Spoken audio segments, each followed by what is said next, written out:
Hello, everybody, and welcome to Middle Age Geeks, where we aim to chat about movies, TVs, games, tech, and anything geeky that takes our fancy.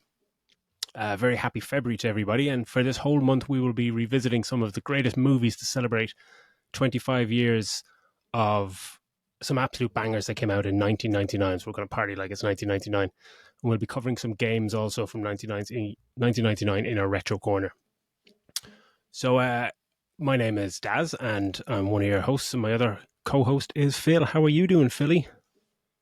Doing pretty good, man. Yeah. It's been a fine week since our last episode. Yeah, it was a lot of it was a lot of fun doing a really good movie That's last great, week. yeah. It really was because it was good to talk through and share our love for cinema rather than God wasn't that shit. What? Yeah, we had a bad run there Yeah. for a while. Mm. Happy You getting all days. right yourself? Yeah, pretty good. Juggling kind of babies and allotted time, which is always tricky. But yeah, I managed to watch our movie this week and play the retro game and play a few other games that we'll get into a little bit. But just for context for our episode this week, and for this month, and why 1999 is widely, I guess, regarded as one of the, if not the greatest years in cinema in recent memory, or maybe ever. Here's a little list of some of 1999's movies in no particular order. We have The Matrix, Fight Club, Sixth Sense, Galaxy Quest, Magnolia, Three Kings, The Iron Giant, American Pie, American Beauty, Green Mile, Boys Don't Cry, Princess fucking Mononoke, being John Malkovich, The Thomas Crown Affair, Any Given Sunday, Sleepy Hollow, The Insider, Eyes Wide Shut, Ghost, Straight Story, Bringing Out the Dead, Election, Office Space, Human Traffic, Toy Story 2, Blair Witch Project, Girl Interrupted, and Summer of Sam. And Well, there's a lot more than that as well. yeah. That's a You left shortened off one of my, list. you left off one of my favorite bad movies that I've seen 100 times. Yeah. Deep Blue Sea came out that year Oh yeah. with the I saw sharks. that in the Oh, list. I Sharks, fucking I love that. they swim backwards, man. Oh, Fucking I love that movie. It's so still got bad. one of the best death scenes ever. Oh yeah, Surprise death scene. yeah, Yeah. Remember that? Got a yeah. fucking It's jump, all right. crack. But yeah, truly an astonishing year. And Phil this week is going to be taking us through the absolute classic, The Green Mile, directed by Frank Darabont and starring Tom Hanks and Michael Clark Duncan. And following that, I will be looking back at Worms Armageddon on the N64 from 1999. But before all that, what have you been up to, Philly? Been playing anything or watching anything? Yeah. Well, I last week I was saying I was playing The Last of Us Part Two, so made sure I went ahead and finished that. It's funny, obviously I love that game. I've played it through a few times. There were tears. Even though I've played it a bunch of times, I love it.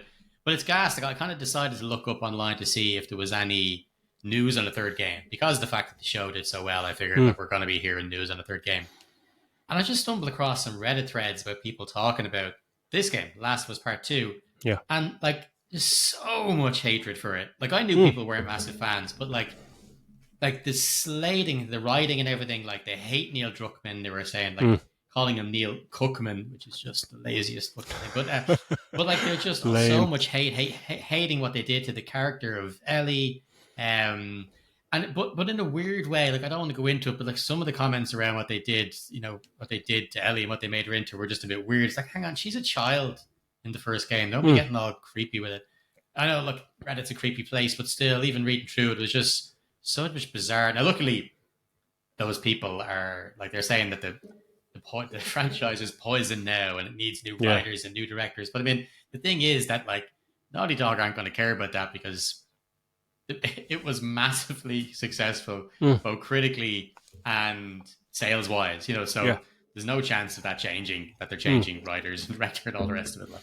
Yeah, But you'd have to think that a lot of the time when you see sensationalist posts, like IGN or something online where people go, there's an outrage regarding such and such a thing, and it's an outrage because 7 people said something on Twitter, and it's just like exactly, yeah. From the like, whole there was base murder of in this sales, it's a a small pocket.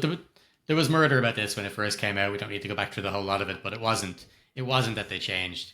your main character. It was Hmm. that there was a trans character and a gay character, Hmm. and it, that was the issue that was fucking bothering people. Like, just fucking grow up.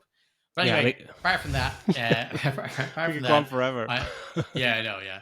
Apart from that, I went to see the Holdovers. Oh yeah, nice. Which, yeah, oh my god, it's fucking fantastic. It's just this, it's a wonderful movie, and it's Alexander Payne. You did Sideways and Nebraska, so it's got this really lovely folky soundtrack to it, and Paul Giamatti is incredible. It's like it's got that feel good factor as well as being bittersweet in certain parts, and it's just, I love the whole Yeah. aesthetic. It was just really enjoyable. I love, there was one great line in it when he's shouting at somebody and he says like, for most people, life is like a chicken shack ladder, short and full of shit. Like, beautiful. Nice. Yeah, that, and then the other thing I watched was Society of the Snow. Mm. J.A. Bayona directed. It's about Yeah. the Uruguayan rugby team that crashed in the 70s in the Andes. Oh fuck yeah! Is You it remember that? good? The Yeah. movie Alive. Alive Yeah. was about that. The same thing.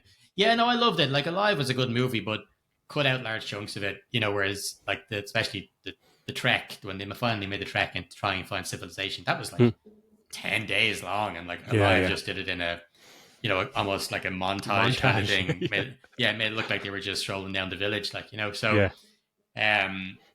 yes, this was much more. No, they didn't go into the still didn't go into as graphic, because I've read a good bit about this thing in the past, so I know exactly what they had to go through. So they held back, but at the same time, there's bodies there, rib cages exposed because they have been fucking picked dry. Wow. It was, they didn't hold back from a lot of stuff. Like, it's what those people went through. But I think Jay Bayona can be a bit hit or miss, but when he does Bleak, he does it really well. It does really, like the Impossible really good, and stuff. He does that really well. And Michael Giacchino, I can never pronounce his name right. Is Giacchino?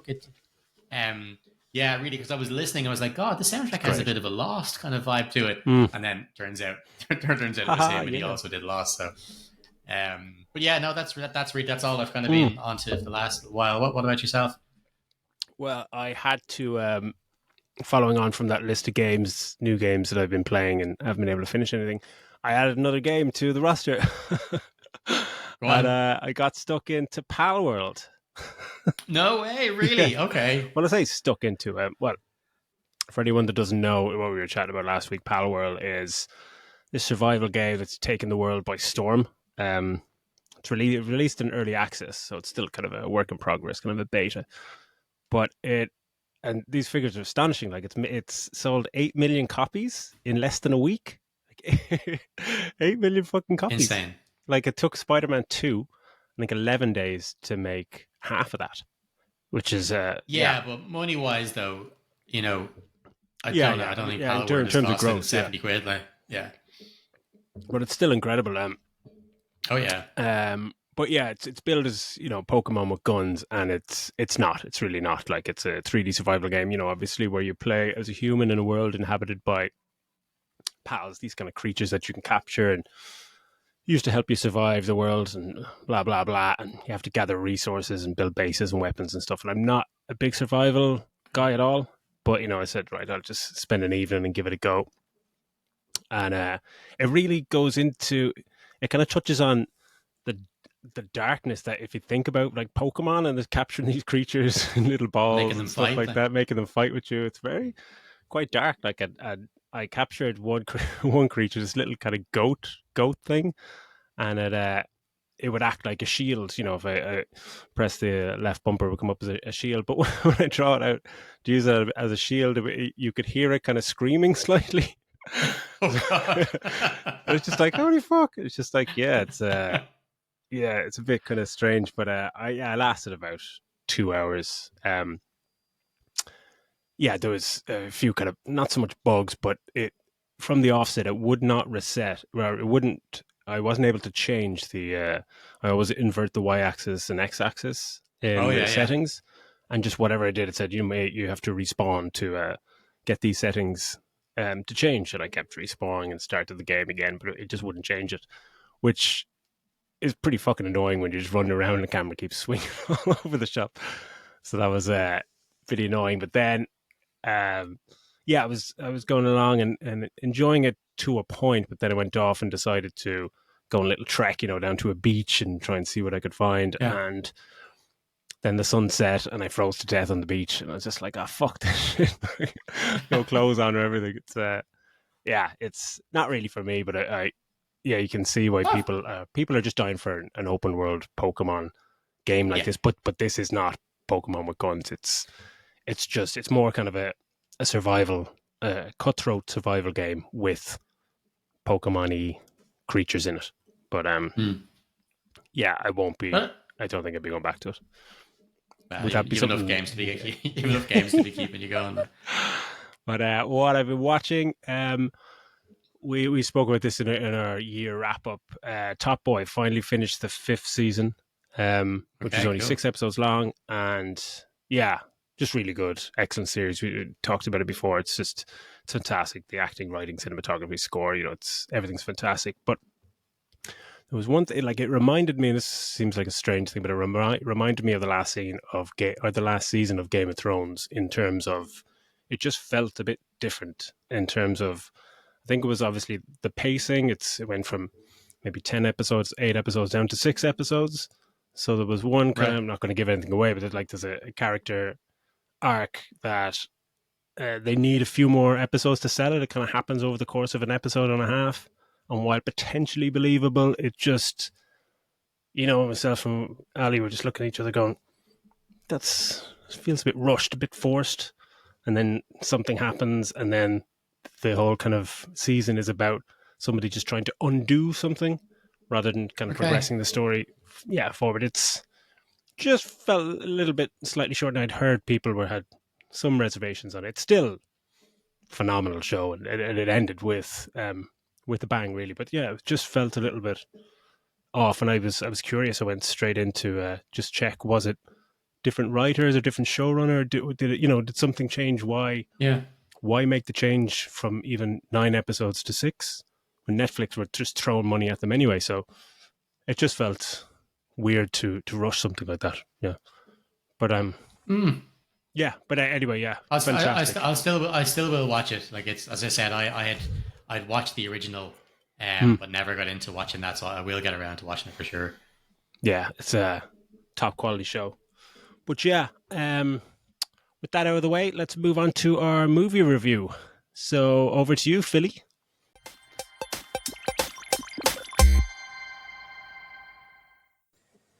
Great stuff. Thanks, Daz. Yeah. So as Daz said, like these next 4 weeks are a party like it's 1999. There's so many incredible movies. It was really tough to pick one, and definitely even this one I had second thoughts because the movie's over 3 hours long. I was like, shit, Mm.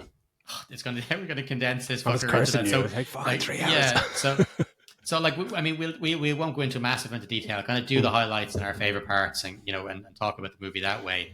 But I just felt it had to be done. It's such an amazing movie, and I feel like it's underrated because, especially say in Ireland, because it just seemed to be shown constantly on television. Like it's Mm. always fucking seemed to be on RTE or wherever else. It was just rerun to the point where everybody ran down their throats. But Yeah, that shouldn't take away from what is an absolutely incredibly well it's brilliant. acted and directed movie.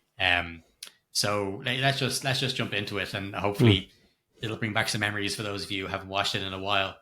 So the basic synopsis is that it's set in the 30s in America during the Depression, and Tom Hanks plays this like a lead guard on death row when this large black inmate is brought in, played by the late great Michael Clark Duncan, and it turns out he has like mysterious supernatural healing abilities.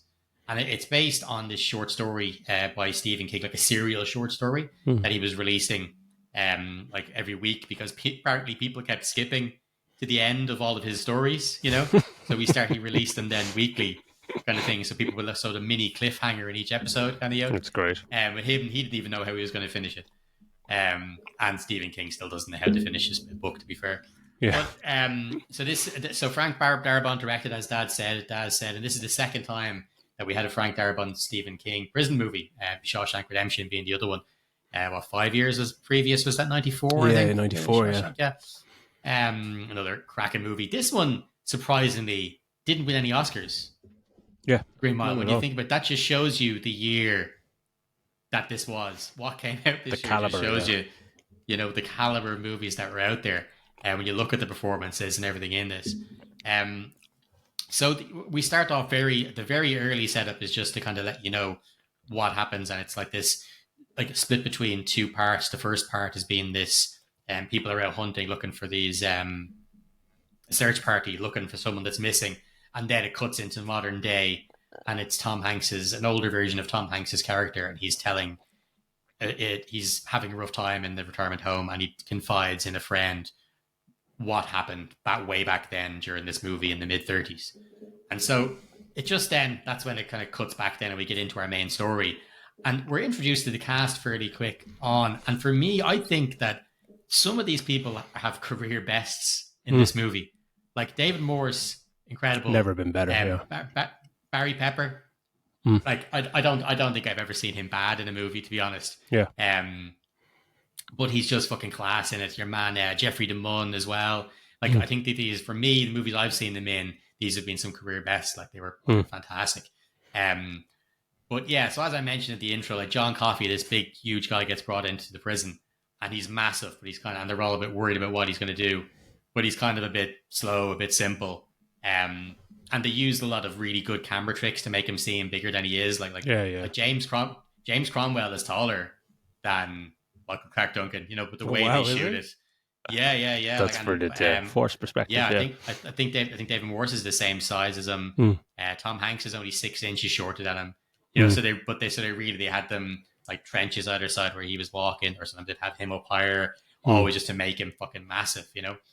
But straight away and even the stuff they made, like his bed really small, and the electric chair that he sits in, they made that smaller. Everything to make him look huge. So we kind of find out then he's brought into prison. What's his face is reading the sheet, Tom Hanks, and finds out he's brought back in because he's brought into prison because he was found covered in the body of the bodies of two girls under his arms, and they're covered in blood. So that's just the start of it, and he's brought in. So I'd love to just check, when you first watched this, Daz, do you remember what your feelings were towards this character? Because obviously as the movie goes on, we start to love him and realize that, what had happened. But at the start, and the whole start of this movie, what was the setup like for you when you watched it again? Yeah, it's the kind of imposing nature, exactly as you're saying, the camera trickery when he just walks in. It really, like myself and yourself, are front row seaters in cinemas. So I'm watching this, and he's even more ginormous when you're looking up at a fucking 30-foot screen. It's just just kind of terrifying, but it's almost like you kind of I kind of had an idea, not where the movie's going or anything, but you're just kind of going, okay, this guy, it's almost like you want to unravel the mystery of what is going to happen here when he's kind of introduced. But it's the fact that they take so much time. We talked about this in a few episodes of movies and it's a pain for some people when a movie's 3 hours long. When I see it's 3 hours long, once it's at least 4 stars, I can't wait to see how they let it breathe. And they spend so much time setting up the characters in this. Like you're saying, they all give career best, but they all, and we'll obviously get into it, but like the first hour of it is just setting up all these guys. It's just takes its time. When John Coffey arrives, it's just like, holy fucking Christ. And all I could think at the time is just like, I didn't think he was that fucking tall. You know what I mean? Yeah. Not even thinking about what they're doing. Like there's just a shot where he's just standing around. The camera's a little bit lower down, but not so low to be a ridiculously forced perspective, like a cheat shot. But you're never thinking about, like he's standing on a chair or something like that, because they're walking and moving with him. And as you're saying, little things where they just dug this little trenches beside. It's just a simple thing like that, where just a shot with him walking in with people beside him who are around 6 foot. They're not like Tom Cruise size actors. It's just that, it's the visual imposing character that, really, really, it's such a visual like oomph. I thought it's just fantastic, and you're just waiting to see how it's going to play out. Exactly, yeah, because it's a because it's like this. It's a prison movie, and you're getting this guy from the very start, and you see him with two young girls covered in blood. Like, okay, how did they explain this away? And I'm sure the Mm, first I don't remember, but I'm sure the first time I watched it, I was probably like, "Fuck, man, this guy did it." You know what I mean? mm. He's covered in blood. He's holding two girls next to him, and he's screaming, saying he Yeah. didn't mean to. He tried to take it back. You How know are they gonna do this? how? Like, how is Yeah. this actually gonna Um. play out? I suppose before then we get like before that or after that, shortly after that, we kind of get introduced or get to know two of our kind of actual kind of bad Mm. guys. The first one is Percy, played by Doug Hutchison, and Wow. if there was a list of movies for most hateable characters, I'd say people must have spat them walking down the street. Like the Oh. character is fucking so dislikable. Like there's a little mouse that's running around inside the prison, and he fucking Mm. tries to stamp on it. He attacks the prisoners. He Mm. whacks Delacroix in the hand. All the guards hate him. He's just this sadistic little worm of a human being. Mm. Um, When people but they play really that drill it well, in. Like, it's yeah, it's just so good. Like, he's so good that you fucking hate him. He's just a gloriously despicable piece of shit. I think like Tom Hanks has a yeah, line where he says, the man is. He said he's mean, careless, and stupid or something. And he said that's a bad combination in a fucking place like this. And you're just going, exactly. yeah, He's just, and he's a little fucking scrawny little weasel. But because, as we find out later, the power he kind of has, it's just, yeah, he's so yeah. He knows terrifying. He's people. Yeah, dangerous, you know? he knows people. But he's like Mm, as you said, he's a this weasel. He's a fucking coward, and mm. we kind of see his cowardice kind of shortly after when we get to meet a new prisoner is brought in. So at the time, so far, we've got this kind of I can't remember the actor's name, but there's kind of a Native American type prisoner. Oh, yeah, he's There's brilliant. Michael Jeter's playing a kind of Cajun dude called Delacroix, Mm, and then we get brought in this Wild Bill character played by Sam Rockwell, who's just an absolute fucking lunatic. They call he's he this chews the scenery, strange man. thing. But he Yeah. chooses him, but he's incredible. Like, and he starts off, they kind of go in to transfer him, and when they go to pick him up from the lunatic place he's in, he's standing there like catatonic. There's drool coming down his face. He's just completely out of it. Like, so they have to dress him and everything, and then he's just pretending like he's drunk. But he turned out when he gets to the prison, all of a sudden he gets a look on his face, and he's been Yeah. pretending, and he grabs Barry Pepper's character around the neck Mm, with chains, and he can just sit there. They're trying to get it to go and shouting at Percy, quick, mm, go and hit him with your bat and hit him, do mm, something. And Percy's too fucking terrified. He's got his back up against the wall. mm. And luckily Brutal comes in. Brutal, played by David Morse, comes in, whacks him over the head. And Yeah. they carry him into his cell. But Sam Rockwell is fucking hilarious. Like, he's just He's this so good. He's just so good. psychopathic Everything he's in. lunatic. Yeah. But yeah. But he nails this. Is just this absolute fucking scumbag. But like we've kind of at the start we've learned that Tom Hanks has been suffering with this UTI, this worst UTI that anybody's ever had. Basically, describes it as pissing razor blades, and Yeah. him just fucking saying that, you fucking bend over like, ugh. But this is kind of the first time we see John Coffey, Michael Clark Duncan's character, use his kind of powers properly. Mm. So he calls Tom Hanks over, and Tom Hanks is in bits, holding his fucking crotch because he got a whack in the nuts off Sam Rockwell during the fight. So of course, with his UTI and everything, he's in just agony on the ground. But he shuffles over, and he's like a bit closer. And when he gets to the cell, John Coffey pulls him over, puts his hand on his fucking crotch, and basically absorbs all the badness out of him. And then he opens his mouth, and all these fucking flies, like That's such a creepy visual, flies, right? come out. Yeah. Yeah, they all come flying out of his gob, and that's basically him releasing all that horrible stuff he took in. It takes a lot out of him, and but he said, he goes, "What did you just do to me?" And he goes, "I took it back. And then you kind of get that first clue as to, oh shit, maybe he didn't fucking kill those kids, because that's what he was saying. I tried to take it back and I couldn't, So Hanks then, of course, has gone out and doesn't realize. He's like, "What have you done to me?" And he goes out, realizes he's actually able to take a piss for the first time in don't know how long. And the look on his face is just like, I'm sure I've made that face myself after holding in like 6 pints of piss, just like Jacks. It's just look of relief. So he goes back and he's able to have sex with his wife. And Mm. there's a great line the next day when he comes in and he brings back in cornbread for John Coffey as a Oh gift yeah. from his wife. And he goes, "What's that for?" And he goes, "Oh, it's from the wife, for helping me." And he goes, "Oh, was your missus pleased?" And Tom Hanks goes, "Several times." Yeah. Fucking brilliant. It's really, really good. I think, yeah, the next part then is we get on to, again, is more and more the stuff is ramping up with Mm. Sam Rockwell and in his character, and we're getting again to see more and more sides of Percy, like how much of a sadist he is. Like Mm. he wants to be in control, that he wants to see the people dying. He wants to be up front for people Mm. getting the electric chair. But we see in a scene, in a couple of scenes, just how nuts that Rockwell is, Yeah. and how fucking and how much shitty Percy is. Is that Jeffrey Munn is cleaning, and actually turns around and he's being pissed on through the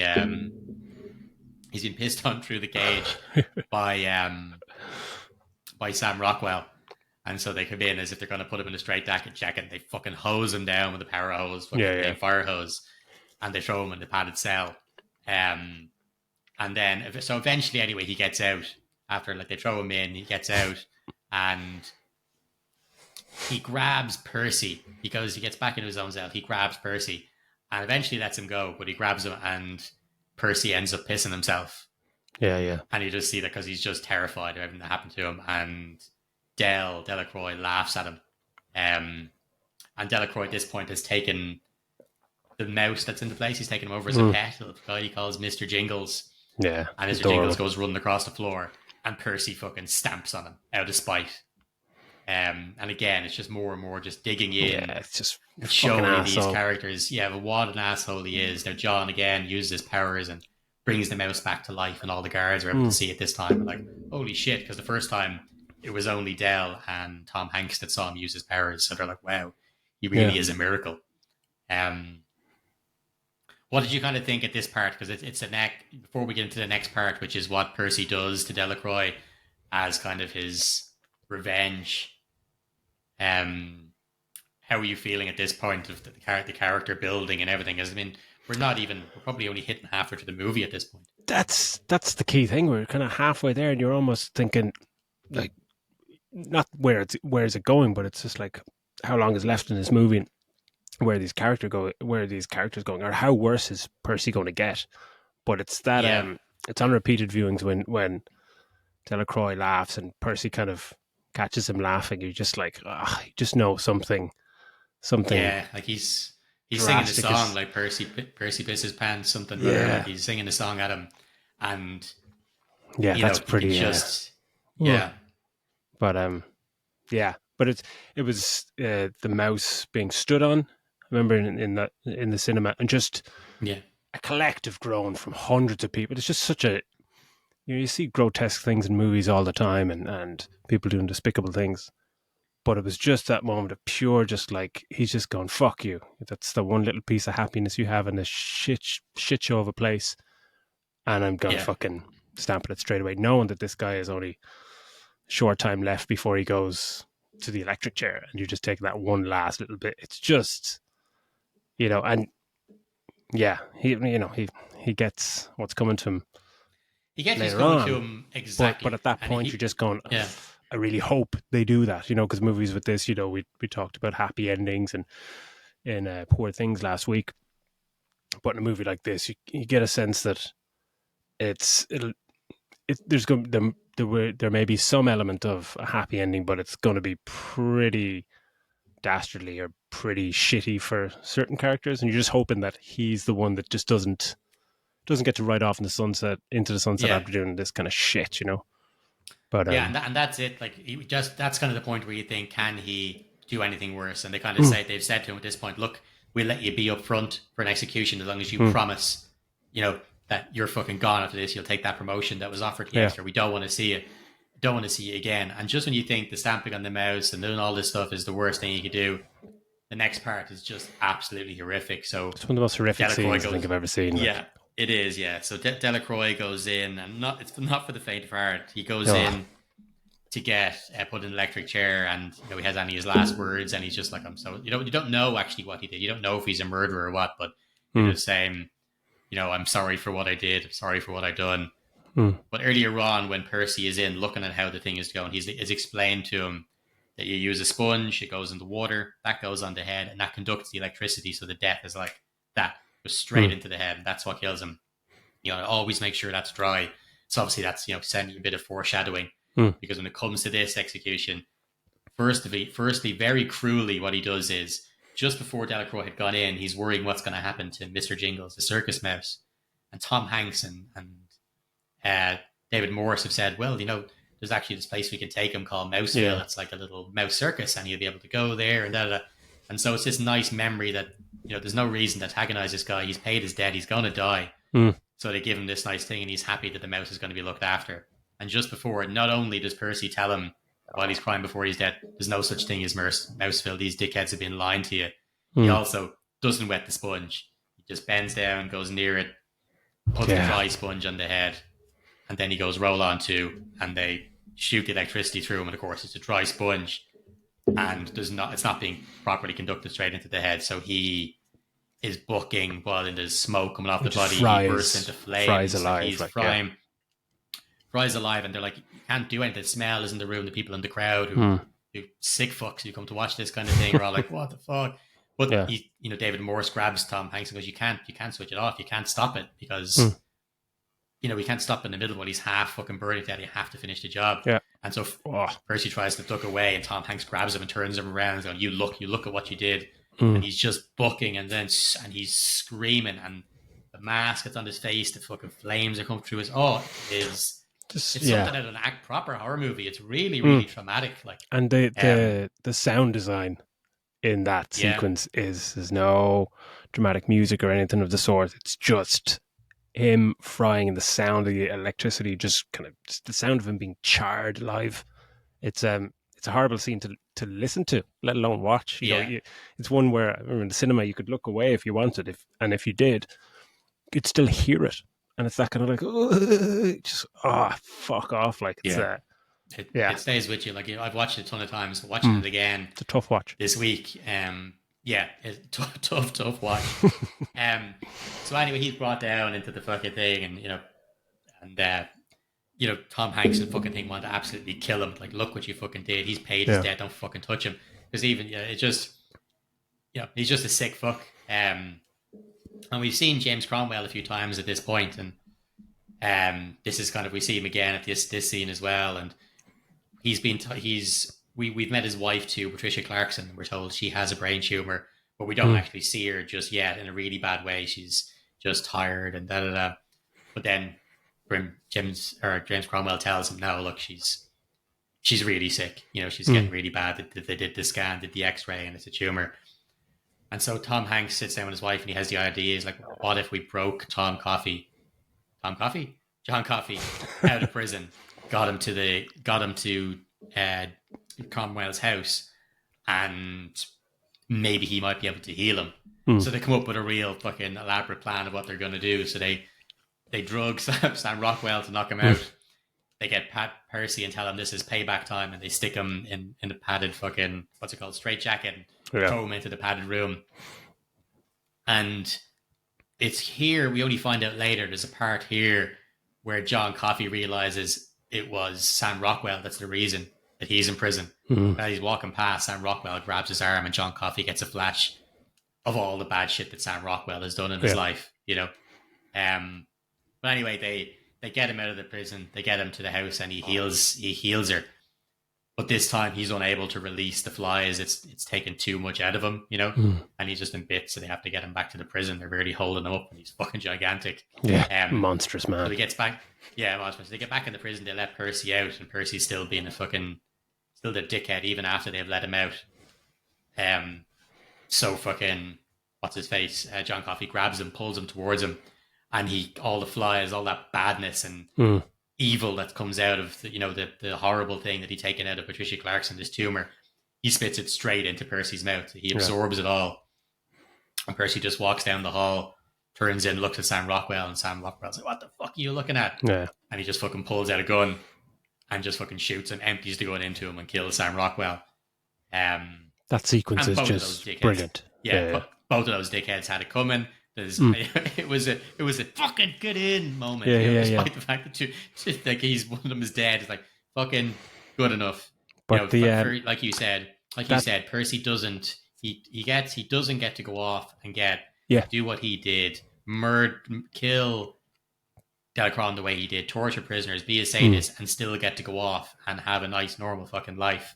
And Yeah. so what he does to him, like he's left catatonic after this Mm. and ends up in a mental hospital. He just can't talk. He's just gone. Um, but it's such a powerful scene. Mm. It's, I suppose, the next part then is Tom Hanks. John Coffey shows Tom Hanks exactly what he saw when Sam Rockwell grabbed him. And so he kind of passes some of his gift over to him. He grabs onto him and he shows that it was those two little girls we see from the start.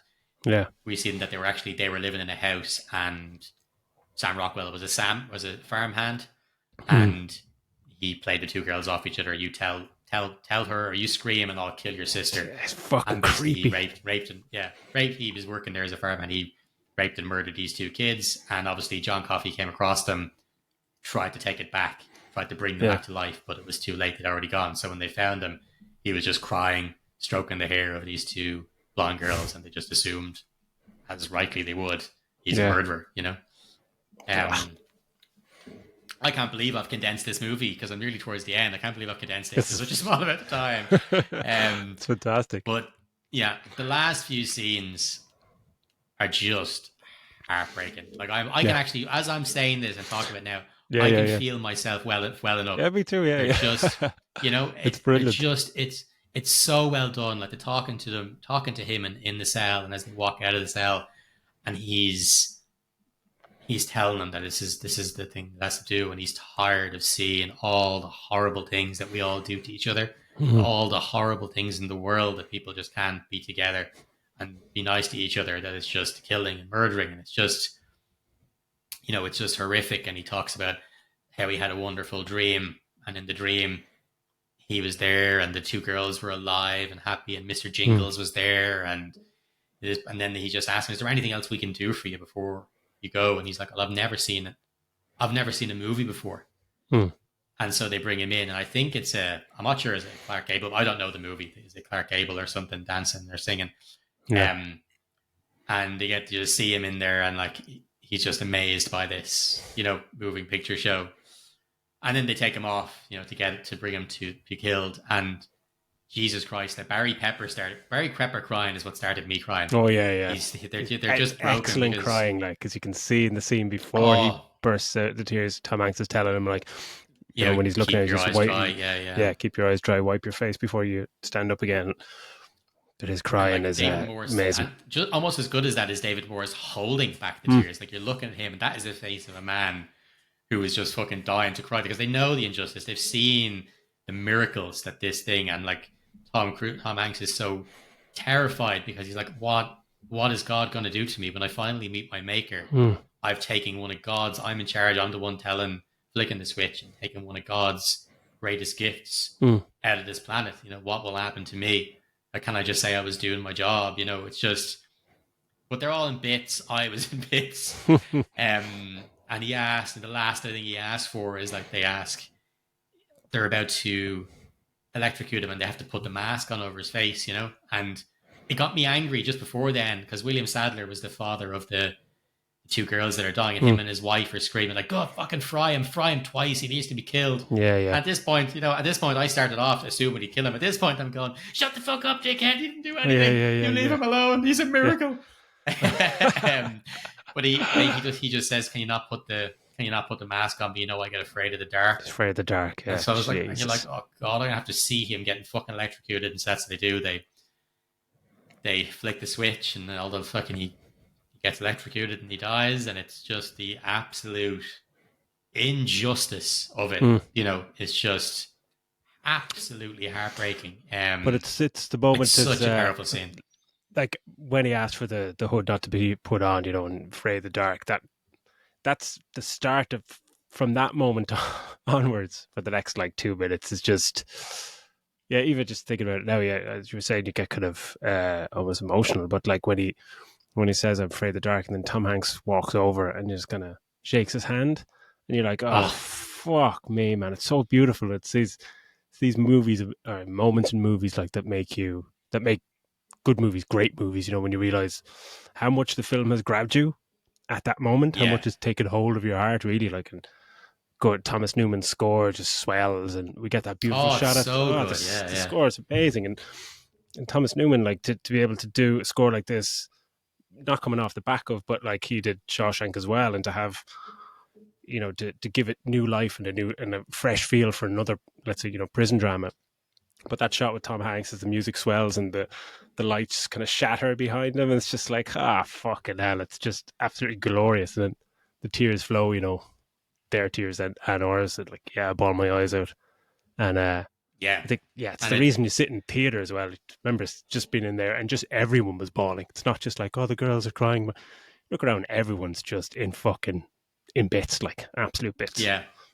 And it still hits. Like as I said, it's over the 25 years since this has been out.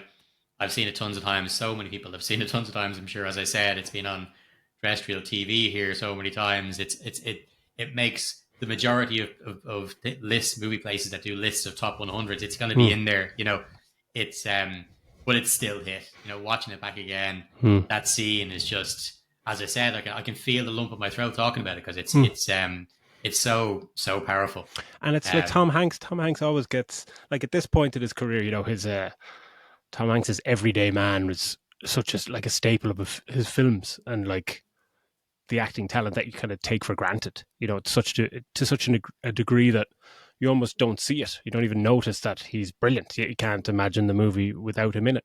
And even that scene yeah, alone, it's so understated. Everyone's trying not to show emotion. It's like underplayed, but it's overpowering by how much it's underplayed. And Tom Hanks is that in a nutshell. Like, there's no grand scene stealing attempt. He just stands there and just he's the leader of the pack and just holds his own and just, yeah, watch this man die. And it's just, I just think, yeah, Tom Hanks is just, he's so fucking good in these type of movies when it's not a Castaway or something where it's a overtly dramatic role. But he's so good in this where it's just, you can't imagine him not in it. But nothing stands out as being, a scene stealing kind of stuff from him, which I yeah, think is yeah. just is wonderful. Like, I think it makes it more believable. mm, You really buy him as this character, and this, just there. Like there was a part of me. I remember back when I first saw it. There was a part of me thought he wasn't going to do it because he's like, you have to yeah, say roll on two, and mm, he's standing there and he just doesn't want to say it. He's mm, just staring at Michael Clark Duncan, and David Morse is like, you have to say it. You have yeah, to yeah, say it. yeah. You have to call it. It's Ugh. just like, and part of me when the first time watching, it's like, he's not going to say it. Something's going to happen. We fucking another miracle is going to happen. Yeah, There's no yeah, way they're yeah, going to kill this bloke, but kill him they do. And yeah. it's what happens then is we get a time jump then, and we're back into modern day Mm, with the older Tom Hanks, um, and he's explaining to his friend that he's actually really 108 years old. That he mm, had a grown son. He's like, I know you were when I was talking about my grown son. He's like, the math doesn't add up, does it? And he's yeah, like, no. And he's like, well, past of when he grabbed me and showed me what Sam Rockwell had done is he passed some of his gift to me, and it's a gift, but it's a curse. He's like, I'm 108 years old. I've watched my kids die. I've watched my wife die. I'm gonna watch you die. I've watched everybody die. And someday, eventually, I'll yeah, die. But for now, because this is my punishment. It's his punishment for killing a miracle of mm, God. Like he brings her up this little shack that he has, and Mr. Jingles, the mouse, is still alive. yeah, And he's like, this is my punishment, for, basically for killing a miracle of God is to live this life and to see all the people I care about die before me. Um, and he's amazing as well. Like I think he's a dab with the surname of the actor. I can't mm, remember his name. Um, but he's great as well. Like him getting upset at the start because the movie comes on the TV and you don't know why he's crying at this movie, but it's because it's the same movie that John Coffey sees when he asked to go and see a movie, and yeah, so yeah. obviously it brought it back, and that's why he gets so upset.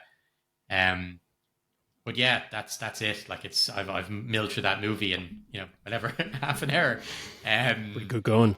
it's just I like I said it's so despite the fact that I've gone through it in half an hour, it is well worth its 3 hours. It doesn't overstay its welcome.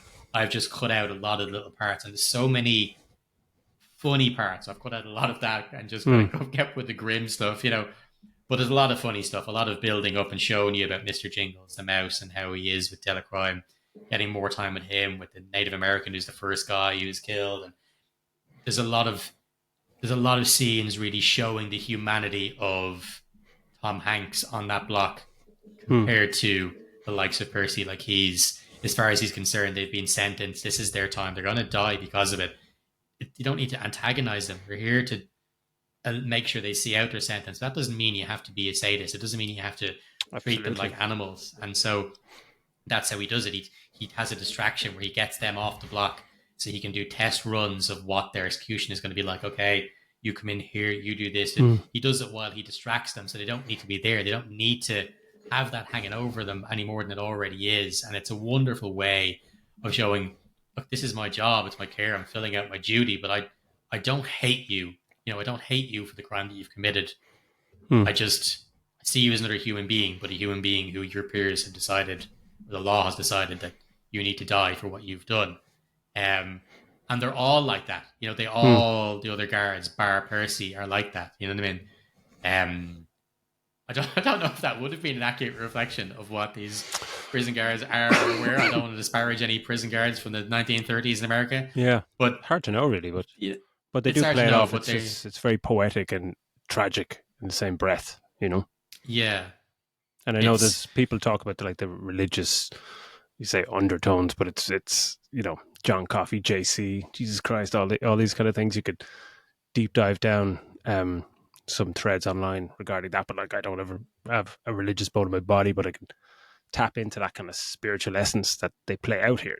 That kind of yeah. beautiful poignance. Yeah, it's quite nice. And It is. I It's a just beautiful love a movie. sad ending. Like you just fucking Yeah. There's nothing better than walking out yeah. of the cinema. Just And like bits. just like right. I gotta head to bed. Yeah. go to bed on a Call sad my note. mum. Yeah, it was. Yeah, it's so well done. I think maybe it hits home a little bit more watching it now because Michael Clark Duncan has passed. Yeah. Sadly, and watching him and what an incredible performance. I think he was nominated for the Oscar for it, which is great, which he didn't win, unfortunately. But it was funny. One of the bits of trivia that I picked up was that one of the people considered for the role of John Coffey, Shaquille O'Neal. Isn't that unreal? Just because he's a gigantically tall black man. Like, oh yeah, let's consider him. Can for we the get role. his lines of dialogue down to half a line, please? Yeah, the movie would have been an hour and a half long. So this we can't be listening there. I love Shaq. He's a mute. Yeah, can't be Shaq. Michael Clark. Yeah, I'd always find it fascinating. Yeah, you could do a whole piece on movies, what could have been, with kind of even first choice actors, just like, oh god, like Will Smith as Morpheus in The Matrix and all these kind of things, just like what? Will Smith was Neo, wasn't it? I think Will Smith was Neo. Was he supposed to be Neo? Oh fucking hell! Yeah. That's like, I think Morpheus is supposed to be white. Like I think it was the other way around. I think Morpheus was like fucking Mickey Rourke or something shit like that. But yeah, Will Smith was chosen for B-movie Neo. schlock. Wow. Yeah, Shaquille O'Neal. Wow, that's something else. But look, that was a fun one to go through, Daz. I did burn through it because, as I said, it's a huge long movie, and I think if I started going into some of the funny bits, I'll start going into all of them, and we hear on here. But it's a wonderful movie just to revisit and to recap for people. Maybe people who haven't watched it in a while might want to watch it, or if you haven't seen it, the fact that I have left out shitloads of parts on it means that maybe you might get a fucking massive enjoyment for it. But yeah, it's a great movie. I've liked most of Frank Darabont stuff. And the only one I didn't like was one we disagreed on. I think was The Mist. I wasn't a fan of everything bar the ending. Love the ending. Yeah, but I wasn't a fan of them. Hasn't really done that much since. It was Shawshank. It was this. The Mist. He's done a lot of kind of TV stuff, and then did Walking Dead. Walking Dead just took over his life, pretty much. Yeah, for the last 10 years. But I mean, it's mad for Darabont for a directorial debut to be Shawshank Redemption, one of most revered, and it's around the top, or if not at the top of many people's greatest movies of all time list. So to kind of to follow up with your sophomore effort and to choose another prison drama, a long prison drama, was kind of it was brave choice. But yeah, Actually, that's another one. Tom Hanks was picked was the choice to play Andy Dufresne. no way. Um, yeah. So Wow. this was kind of the one that he owed him, Yeah, for not doing came around that. again. Yeah. That's mad. But yeah, Well, like, that yeah, was brilliant, it was man. good It fun. was really nice, really nice retelling of that movie. So definitely give it a watch. So on to our retro corner now, and it is Worms Armageddon.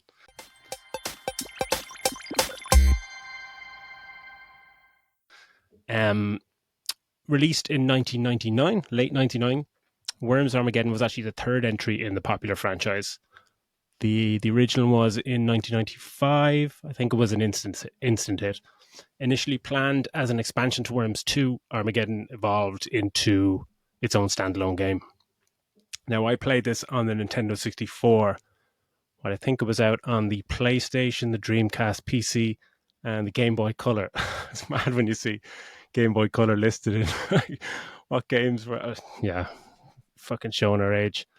Um, but yeah, while the N64 at the time was lacking in third party support, a little bit, well, say a little bit, majorly, there's no doubt that the N64 was an absolute fucking monster for multiplayer games, with an incredibly impressive library, um, like Super Smash Brothers, GoldenEye, Mario Kart, and this added to that collection. Now, for those who've not played Worms, all four of you, um, it's you take control of a small platoon of worms and you battle other worm platoons on 2D levels. And one of the best things about these levels were they were procedurally generated. So every time you start a level, and the map is completely different, or to a certain extent. Um, the battles are turn based. It's probably the only turn based combat I actually like. Um, but the matches, your worms are kitted out with a fantastic assortment of weaponry, from bazookas to grenades, dynamite, homing missiles, homing pigeons, banana bombs, super banana bombs, and holy hand grenades, which are one of the Oh, yeah, best and grenades were weapons great. known to Yeah. man. Just like before it goes off, you just say, hallelujah. Yeah. Oh my god. But yeah, like many more crazy wonderful weapons. The game had a decent single player campaign, but multiplayer is where this became an absolute classic for the ages. Um, you could name, like, if you're a platoon, I can't remember if it was 4 or 6 in Worms Armageddon. What do you remember? It was a platoon of 4. Oh, I don't remember. I I think don't remember how many worms. No, it's got to be six. Four seems way I too think it small. was, yeah, because in single player I think you can change it, but I can't remember what it was in the multiplayer. But yeah, you could name them. So I remember when we'd be playing, you'd spend your time naming them, and it just became more personal then because you'd be giving it names of your favorite movie characters or whatever, or your family. But yeah, the gameplay was just astonishing, like absolutely astonishing. Like you throw in some last minute jetpack dashes across the screen to move away from a grenade you just dropped, and you have some of the most hilarious, genius, and downright fantastic multiplayer experiences I think I've ever had. And this was back in the days of, I know online gaming was a thing with this game on PC, but on consoles we were still many years away from proper online gaming. So this was old school. Get all your mates into the room, into your sitting room, sitting on the couch, bag of cans, get high as fuck, sit down and just play this for hours upon hours upon hours. I've had some of the greatest multiplayer moments ever playing this game, and Phil was there for many of them. You remember Yeah, this bad boy, yeah? yeah, man. This is just such a fun time. I mean, like I said, the name of them are great. You're just Yeah, like yeah. naming them after the Spice Girls or something like that. Oh, fucking, you just killed Posh, you Yeah, piece of shit. Like, and that was bastard. it. You're playing against each other, and the thing with the weapons was that they weren't unlimited. Mm, You didn't have unlimited this, that, the other. So you kind of had to go, okay, what way will I use it? Do a certain weapons are best to say mm, shoot underneath them with like a rocket launcher that'll make them fly off the edge? was very few of them that were like one shot kills because Mm. you hit the tiny little energy bar over their head. So if you didn't kill them, and the thing is that you could only move and then use a weapon. So you The couldn't little like tiny go kill someone jumps. and run off as far as you go. You had one or the other. So you could go right up to somebody, and then if you make a balls of it, like you don't shoot them, and you go to uppercut them and you miss, and that's your fucking turnover. The next guy, Yeah. when it starts his turn, you're this fucking far away from him on the Mm. screen. It's like, oh, you are fucking screwed. And it was so much fun because the compute. It was a funny game too, as in the lines that it would spit out. Like Yeah. if your guy got blown up, it would give you a funny line, or if your guy went into the water, it'd come up like, oh, fucking Phil, Phil's after drowning, water way to go, and stuff like that. And just real, Daz is pushing up daisies into the little grave where your worm used to be. And they're just these tiny little characters that pull out bazookas, and they've little squeaky voices, chipmunk style voices. And it's just, it's such, the premise is so simple, but like you said, it really lends itself to couch co-op because the fact 100%. that it's switching over to your turn. And what it really lent itself to was a bunch of us getting high, because you could sit there and you're smoking a spliff and it's not your turn, and it's like, right, take that over there, it's my go, and you just fucking play for. And that was what it was. People could just pass the controller around, and just, it was so relaxed. It was not the intensity of fucking Mario Kart where you're just fucking waiting for those fucking few minutes to be over. Where you're it was such a chilled multiplayer experience. And it was great. Like, I love some of the predecessors as well. Worms 3D. I remember playing that with a buddy of ours, McCoy. Listen to tunes, listen to Groove Mad, listen to great tunes, and just playing Worms, man. It was just, and the franchise is still going. great like game. To this day, it's.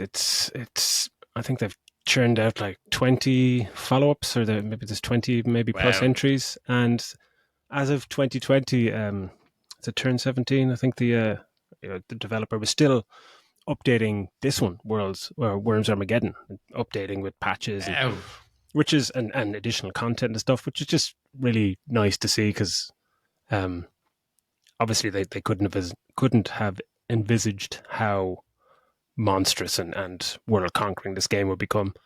But yeah, some fucking great memories. Like, it's so strategic as well, because it would always come down to, if there was 4 platoons, let's say 4 or 6 worms each, it would come down to just like maybe 3 left or 2 left, and it's just, you've exhausted all your fucking weapons, and all you have is just your bazooka, and that's the only thing that you wouldn't run out of. Or maybe you had a bazooka and someone else had 1 grenade left, and because it was wind involved as well, and you've got this one throw, and you're just trying to fucking throw it into the wind so it'll catch and go down a little hole and get this guy. And yeah, some really strategic panic and delirium in equal measure. I fucking loved it. So yeah, I played it again last week on Steam, where I think I picked it up for €3. So there's no excuse to nice pick up this and have a fucking game. Like, even the single player, it's it's a bit of fun, but if you can get some buddies online, 100% is not to be missed. So yeah, that is our retro corner for this week, and we'll wrap up this episode of Middle-Aged Geeks. This is the first of 4 of our Party Like It's 1999. Next week I will be tackling, will I say? Yeah, it is Fight Club. And do you know what you're going to do for your retro yet? I'll keep it as a surprise, because I haven't even told you yet, so I'll keep it as a surprise. Even better. Yeah. But yeah, so please tune in for that. So yeah, just a message to everyone listening to thank you for all the support, and keep listening, playing, and following us on social media, and get some feedback to us on middleagedgeeks@yahoo.com. We'll have some, didn't have time for some feedback today, but it has some nice feedback on some of the previous episodes for next week. So anything else from yourself there, Phil? No, just echo everything you've said, Daz. Yeah, just keep on following, sharing, liking, subscribing, all that good stuff. And I look forward to speaking about Fight Club next week. Like, it's a joy to be rewatching these movies that we're going to be doing this so month. Easy. And I really hope that the rest of you kind of join us and watch along. Watch Fight Club between now and next week, and join in the banter with us. So yeah, happy days. So from Phil and myself, that's a wrap. See you next week. Ciao. Take it easy, guys.